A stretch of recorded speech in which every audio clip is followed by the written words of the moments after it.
I came home from a business trip to find my wife gone, and a letter explaining I can't live a lie, only find her secret in a hidden drawer. The flight back felt endless. Each minute dragged longer than the one before, as I lost myself in the muffled sound of the airplane engines and the cold breeze slipping in through the window. My mind, more exhausted than my body, wandered between loose thoughts, what I had left behind at the office and what awaited me at home.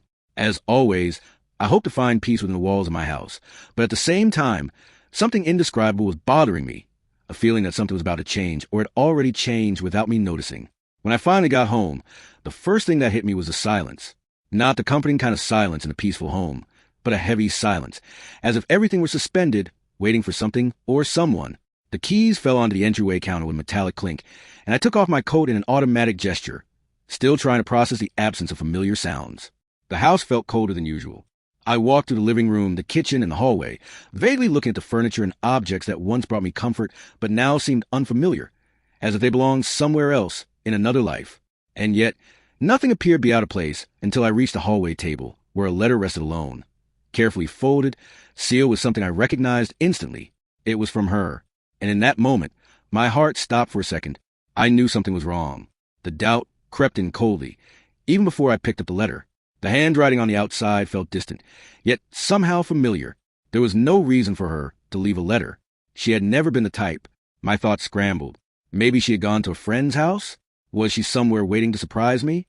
No, something was wrong. Something was about to destroy me.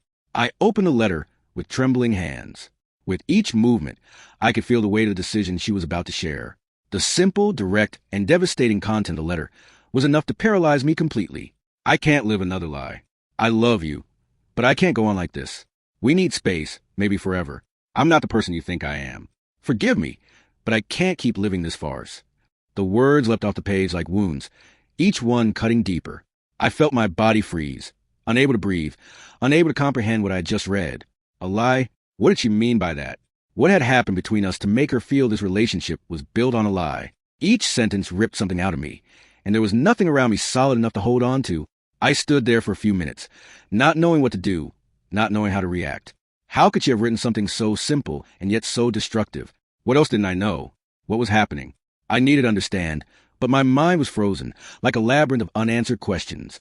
I placed the letter back on the table and began pacing the house. Each step felt heavier than the last. I wanted to scream, but no sound came out. I wanted to run to her, to find answers, but something deep inside me told me she wasn't coming back. I knew, deep down, that this wasn't just distance, it was the end. What else was she hiding from me? What was this lie? I thought about all the moments we had shared, the smiles, the promises, and none of it matched the words in the letter. None of it made sense. I returned to the hallway, unsure what to do with my own hands. Then, unintentionally, something on the shelf beside the door caught my eye, a small object, out of place, an old wooden box, covered by a pile of books. It was a box I didn't recognize, but it felt like it belonged to her. Worn wood, signs of use, a simple finish that made it feel even more peculiar. I had never seen it before. Another thing that didn't belong. Something compelled me to pick it up. My heart was racing, my breath quickening. I knew something was inside. Something she didn't want me to see. Something that might finally give me answers. The box was locked, but it held no secrets for me. I opened it, and inside, I found a journal. I knew she kept a journal. I'd seen her writing it a few times, but she was always so private about it, as if it were something sacred. And now it was in my hands. Her journal. With shaking fingers, I pulled out the worn leather notebook and opened it gently, as if handling something too fragile for me to fully understand. The pages were slightly yellowed with time. The scent of old paper filled my nose as I began to read her words. Words that carved themselves into my mind like a sentence. What I found there was something I never could have imagined. Something that would make me question everything I thought I knew about our life together. He told me it was the only way to keep us safe. I knew what we were doing was wrong, but I couldn't stop anymore. When his brother showed up, the decision was made. I love him, but he never knew the truth. I can't keep lying to anyone anymore. My mind reeled. His brother? What was she saying? My body tensed, muscles locked, as I tried to process her words. She had been involved with someone in my own family? My brother? She loved my brother? I couldn't believe what I was reading. The journal was a confession of something she had tried to hide from me. What else had she done without my knowledge? Why didn't she ever tell me? And more importantly, why now? Why leave me with such a vague letter and force me to uncover the truth in such a painful way? The questions kept hammering in my head, but there were no easy answers. I was lost, drifting in the void between what I knew and what now seemed like a completely new reality, full of betrayal, lies, and a pain deeper than I ever thought I'd experience. What was I supposed to do now? How could I face this new version of her? And even more, how would I face my own family? I needed answers. And I knew the only way to get them was to go all the way to the end. But what would that end look like? I didn't know. And at that moment, that uncertainty was what terrified me the most. The silence in the house now felt deafening. And I knew there was no turning back. The silence of the house seemed to stretch like a shadow, wrapping around me in a suffocating grip. I couldn't stop staring at the diary. Every word written inside it felt like it was pulling me deeper into an abyss of confusion and pain. My brother? How could she? I felt like I was being dragged by a relentless current, and all I could do was cling to anything that might offer me an explanation. Any clue that could help me understand what had happened. What did I do wrong to end up here? How could I have been so blind? I knew I couldn't just leave it behind. I couldn't simply stay silent and hope the answer would magically appear. I needed more answers, more details, and the only way to get them would be to follow the path she left behind, even if it was twisted and painful. The diary, with its heavy words, seemed to be the only starting point. It held the key to the truth she didn't want me to know. I spent the entire afternoon tearing through the house in a frantic search for any other clues. Every drawer I opened, every piece of furniture I moved, was an attempt to understand her motives, to discover the root of the lie I had never seen coming. I was so obsessed I didn't notice time passing, and what was once a familiar and comforting home now felt like a prison, with the walls slowly closing in on me. The questions began to take shape, but the answers were still hidden, and I didn't know what else to do until a fleeting memory surfaced. She never told me about certain moments in her life, about her past. It was as if there was a part of her she simply refused to share with me. And suddenly, I realized I had never truly known her. As I searched for something more, something that could give me a clearer explanation, I decided to go back to the diary. I couldn't ignore it anymore. I knew she had written more in it than I was ready to admit. With my mind in turmoil, I opened the worn notebook again, looking for answers in the yellowed pages. And that's when I found something even more disturbing. There was a recent entry I hadn't read before, and it felt more like a desperate confession, almost a farewell. The handwriting was rushed, nervous, as if she had been trying to rid herself of an unbearable weight. I never knew how to explain it, but he made me feel alive again. I've always loved my husband, but there was something inside me that got lost over time. And he, my brother, he gave me what I was looking for. I knew it was wrong, but I couldn't resist. I didn't want to lose everything, but I felt empty again. He and I, together, we were blind to what we were doing, and now there's no turning back. That revelation was a fatal blow, not just because it confirmed what I feared, but because it spoke of something far deeper, something rooted in her, a dissatisfaction she couldn't handle, that she had chosen to seek out in the worst possible place. And my brother, he was involved in a way I could never have imagined. But the most painful part was realizing that her relationship with him hadn't been a momentary mistake or fleeting impulse. No, it was something she had nurtured, something she had consciously pursued. I sat there for a long time, unable to move a muscle, absorbing everything she had written. She knew what she was doing was wrong, but it seemed that the search for something lost, something she thought she needed to feel whole, had led her down this dark path. I felt powerless, lost. She had never told me any of this, never shared this pain with me, and I had been so blind. Night fell without me making any real progress. I knew that the only way to move forward, to truly understand what was happening, was to confront her family. I couldn't stay silent, bearing the weight of the lie alone. They needed to know what was going on. But before that, I needed more information. Not just the diary, not just what she had written. I needed to see if there was anything else hidden, something she still hadn't told me.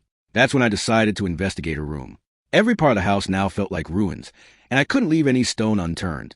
I knew she wasn't the person I thought she was anymore, but maybe there was still something good left in her, something that could explain her reasons. Maybe there was something that could justify her actions, not excuse them, but maybe help me understand why she betrayed me. I needed more. I searched through drawers, sifted the clothes and jewelry she left behind. What I found was another clue, a small note tucked between the pages of a book. It was short, simple, but it carried the weight of decisions she had probably made even before she left me. Written in black ink, almost like a warning, it said, "If you find out, there's no turning back. But you need to know the truth. I've always owed a debt to my own happiness." Those words made my blood boil. What did she mean by that? She owed a debt to her happiness? And what did that mean for me? I was lost, completely disoriented. But there was something in her words that suggested she knew she was about to break something. Perhaps not just our relationship, but the entire structure of what existed between us and her family. She knew the truth wouldn't be forgiven. Now, the need to confront her family became more urgent than ever. I couldn't stay in that house, waiting for her to come back and explain. I couldn't lie to myself anymore. I had to act. I had to do this for myself. There would come a point when words weren't enough. I had to see their faces, read what they knew, and find out why they were so willing to keep me in the dark. Taking the diary and the note with me, I went to her parents' house, determined to face the truth, no matter the cost. But what I didn't know was that in doing so, I was about to step into another reality, one where the truth wouldn't just hurt, it would devastate. They knew. They had always known. And now, I was about to discover how far they were willing to go to keep the secret buried. I got to her parents' house with my heart pounding. The gate was half open, and the whole place was dead quiet. Too quiet. It felt like everyone inside already knew what was about to go down. Her diary was in my backpack. That thing was my shield, my grenade, and I was ready to throw it. I rang the bell, and her mom opened the door. Same face as always, but her eyes were kind of down. She tried to force a smile, but it didn't even land. "Is he here?" I asked straight up. "Who?" She tried to play dumb. "My brother. Or should I say, the guy sleeping with my wife behind my back." She froze. Didn't need to say anything. That was all the confirmation I needed. I walked in. Everyone was there. Her family. Her. And him. My brother. Standing there with that, "It's not what it looks like," face. I didn't waste time. "So it's true? You were her big secret this whole time?" He didn't say a word. And she, curled up in the corner of the couch, eyes full of guilt. Their silence said everything.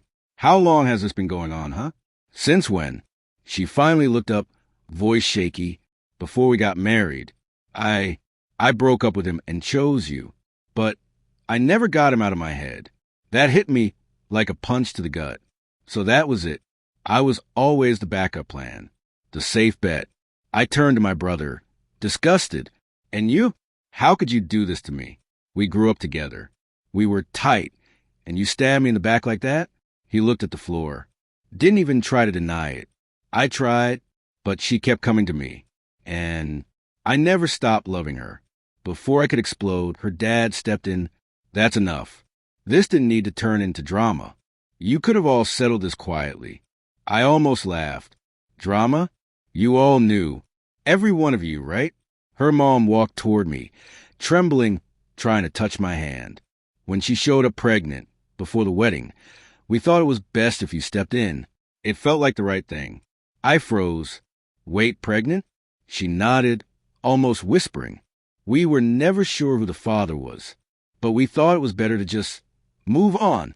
My whole body went cold. "The baby, the one who died during birth?" She nodded again. It was like the ground disappeared under me. I had mourned that child for years, carried guilt, pain, grief, and now I didn't even know if he was mine. My whole marriage was built on lies. She was crying. My brother stared into space. Her parents looked down in shame. And me? I was about to explode. "You all built my life on lies." I yelled. "You trapped me in a marriage out of pity, out of convenience. How many people did you lie to just to keep this fake little piece?" She tried to speak through the tears. "I did love you. I really did. But I was broken. And he was my safe place before everything. I lost myself. You used me. Used my love to cover up your mess. And you..." I pointed at my brother. "You had the whole world to choose from. And you picked the one woman who shared my bed." No one said a thing. I pulled the diary out of my bag and threw it on the table. "It's all in here. I made copies. Everyone's going to know. The family, the friends, the co-workers. You're all going to carry this now. Not just me." My brother stood up, shocked. "Man, don't do this. Yeah, we messed up, but don't destroy everything like this." "You destroyed everything," I said. "I'm just showing everyone what's left." After that day, they vanished. Word got around quick. She had to leave town. My brother? No one respected him anymore. Her parents. They turned into ghosts of who they used to be. Her mom called me once. Tried to apologize. I didn't answer. There was nothing left to say. Not after everything. And me? I picked up the pieces. Took my time. Moved on. Slowly. Alone, yeah, but in peace. Because now, at least, I had the truth. And even if it still hurt, living in truth is better than staying stuck in a pretty little lie. Their lie broke me. But the truth finally set me free. After that day, silence became the loudest sound in my life. You know when it finally hits you? When the chaos fades and all that's left is the echo. I'd come home, and it felt like I was walking through a museum of my own pain. Every corner of the living room, every plate in the cupboard, every memory of us two now just made me sick. The first few days were the worst. I'd wake up in the middle of the night, head spinning, drenched in sweat. Sometimes I thought I'd just dreamed everything, that it was all a nightmare. But then I'd see her empty side of the closet, the torn-up letters still on the floor, the journal tossed in the corner, and it all came crashing back. People started talking. Not to my face, of course. No one has the guts for that. But you can feel it. The way they look at you like they know something they shouldn't. The weird silences when I walked into a room. Her mom sent me a message. Just once. A long paragraph full of regret, saying things out of hand, that no one wanted to hurt me, that they had good intentions. Good for who?